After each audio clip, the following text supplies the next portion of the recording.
From the weather team you can trust, here's Chief Meteorologist Eric Snidel. Winter storm warnings are still in effect across our lakeside counties, all the way technically until 1 p.m. tomorrow, which, to be fair, I understand the rationale and the logic with that, but for a lot of us, these next several hours into the late evening time frame is going to be really the last hurrah. There'll be some limited lake effect behind that, mainly out east into Wayne County, but for most of us, this is going to be your final push here.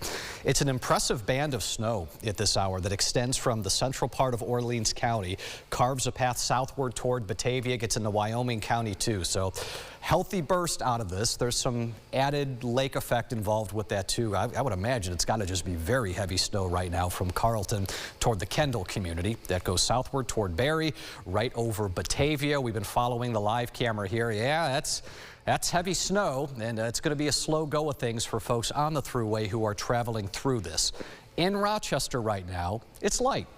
Not a big deal, but just understand, you see the pace and the trajectory of where everything is going. Eventually, in time, we're going to start to run into these bands. It's not just lake effect with this. This is wraparound moisture from that storm system. So we deal with that for a few more hours, and then all that's left over behind that becomes exclusively lake effect. So I think we make a pivot from widespread snow to more highly localized. You could see behind this, there's really no more bands that are forming on the wraparound stuff here. So just homegrown with the lake effect. That's why you still have those warnings in effect through tomorrow.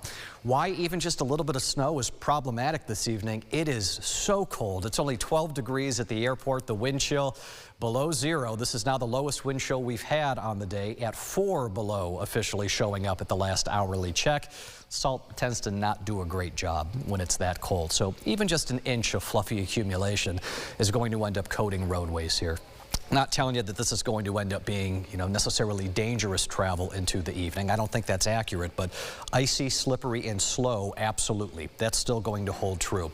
As we head into Friday, the overall flow starts to break up later on in the day. We lose the lake effect and instead gain a few general light snow showers. Not going to end up amounting to much, but it'll keep a few flakes in the air. Saturday briefly gets above freezing, and then once we drop below, I don't think there's any looking back out of that. By Sunday, numbers are on their way down fast. By early next week, some of the coldest air of the season gets ready to push its way through. I'm not a buyer in the look and the numbers of anything that you see here with our in-house model. I think a general rule for a lot of you will be another 1 to 3 fluffy inches of accumulation. Closer toward the lakeshore along 104, there could be some 2 to 4 or 3 to 5 inch additional numbers. Same deal. It's light, airy, fluffy snow. Not heavy to shovel, but it is going to be tougher to travel through out of that. Next week, the next Arctic front comes by. I would figure after about Monday. That's going to set us up for highs in the teens, lows in the single digits, and what should be wind chills maybe pushing double digits below 0 by that point. Whoa.